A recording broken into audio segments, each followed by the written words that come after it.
Oi, calma. Sofrimento não é o fim. Sofrimento não é maldição. Sofrimento, todos nós passamos por esses momentos. O fato é que nós estamos vivendo em um mundo onde as pessoas estão absorvendo informações de forma totalmente equivocadas. Surgiu nesses últimos 20 anos inúmeras instituições, em nome de Deus, distorcendo a informação do que é verdadeiramente o cristianismo, o que o cristianismo puro, verdadeiro quer ensinar. Surgiu uma tal de uma teologia de prosperidade, que se você sofre, é um diabo. Se você está desempregado, é uma maldição. Se você tem uma doença, é um encosto. Gente, por favor, parem com isso. Parem com isso. Não é o que está escrito no Evangelho. Não é. Nada disso é verdade. Tudo é invenção humana. Tudo isso foi criado para você, no momento de fraqueza, ir nessas instituições. Certo? Porque você, naquele momento, está frágil, emocionalmente. E lá vai ser manipulado. Uma lavagem cerebral. Sofrimento não é isso. Sofrimento não te leva a tirar a razão de viver. Quando nós resolvemos fazer esses vídeos, são uma série de vídeos, nós estamos atentados, nós estamos voltando a atenção para textos da Bíblia. Vejam que gostaria de comentar sobre um homem chamado C. Lewis. C. Lewis, ele foi um professor das melhores universidades nos Estados Unidos. Ele era ateu, não acreditava em Deus. Até que, por tanto questionar, por tanto buscar, e como ele era um professor em filosofia, ele escreve um livro um livro que tem como tema Por que existe o sofrimento se Deus é bom. C. Lewis, ele começa a mostrar para os seus alunos, durante o período em que ele lecionava, que o fato do sofrimento que nós temos aqui, muitas pessoas acham que não vão ter resposta porque sofrem. Qual o motivo do sofrimento?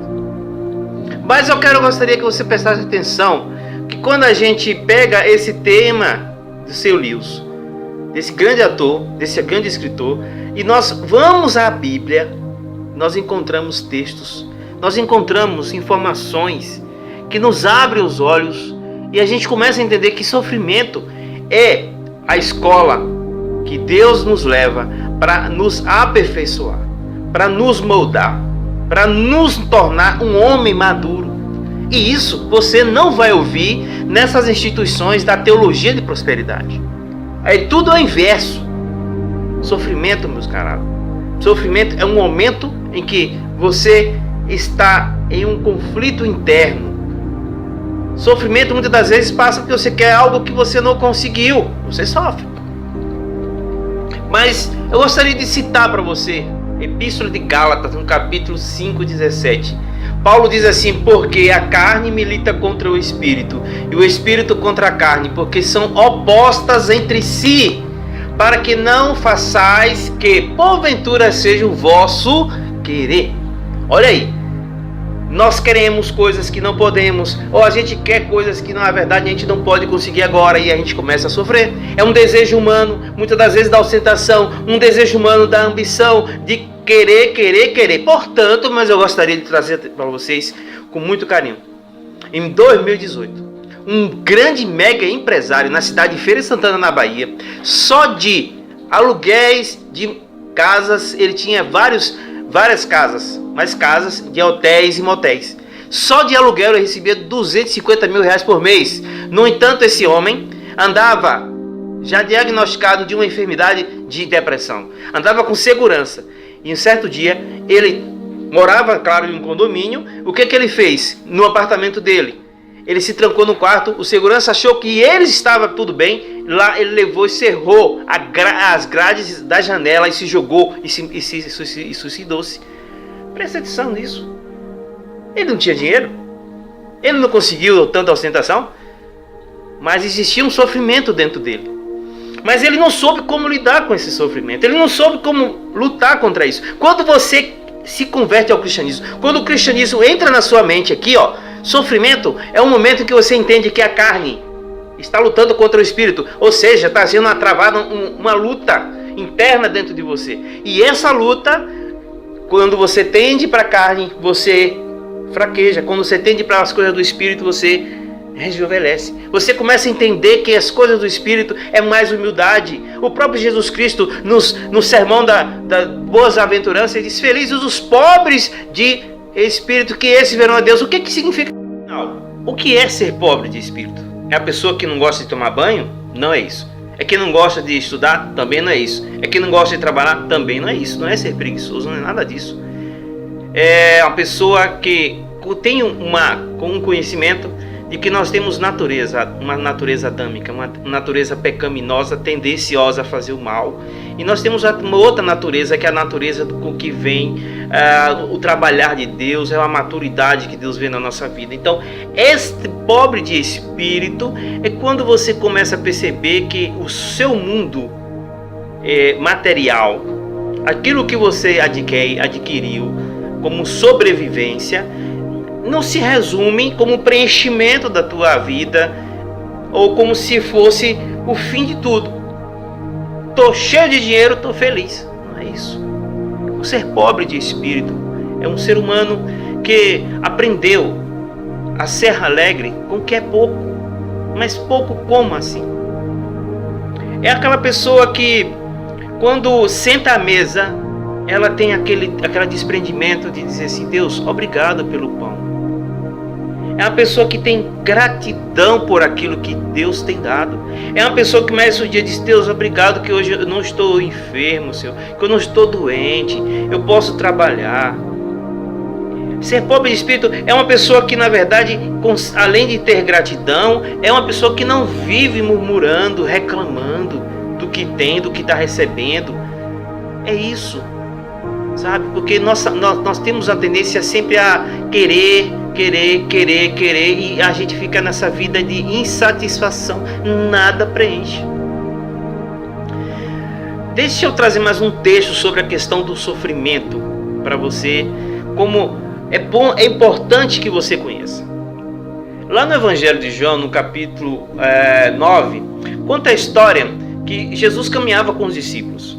Em determinado momento, eles se encontram com um cego de nascença.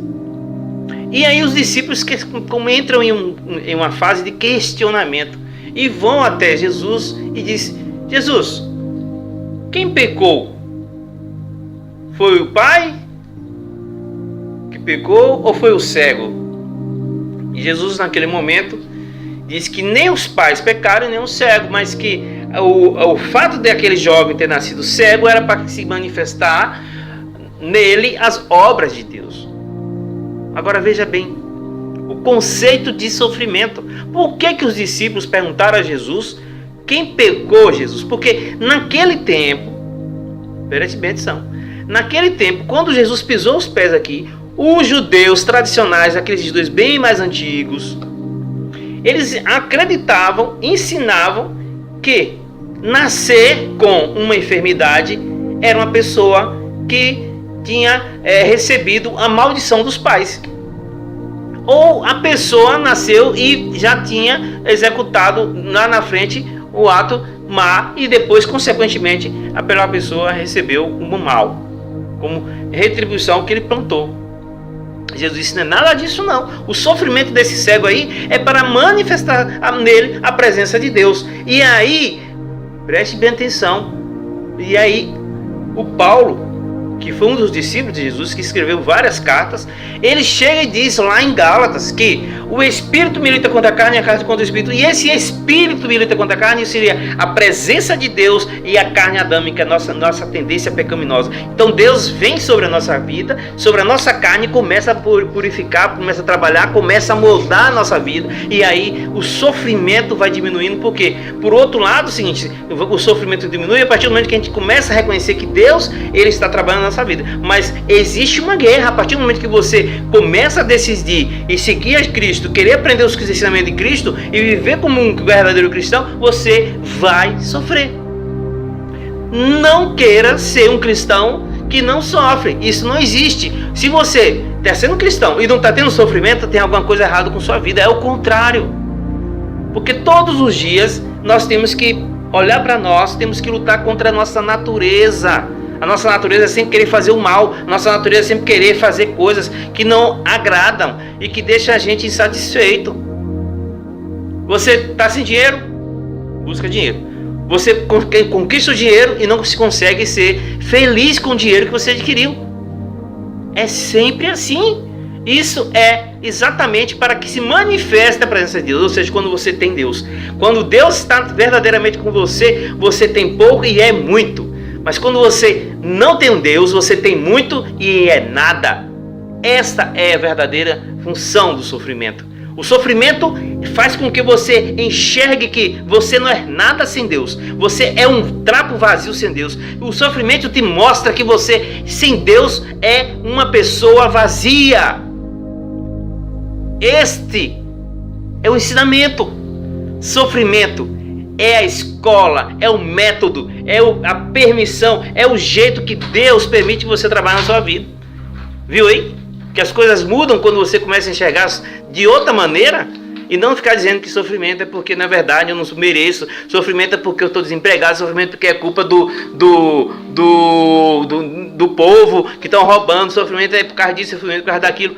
Não, sofrimento é um momento em que você aprende a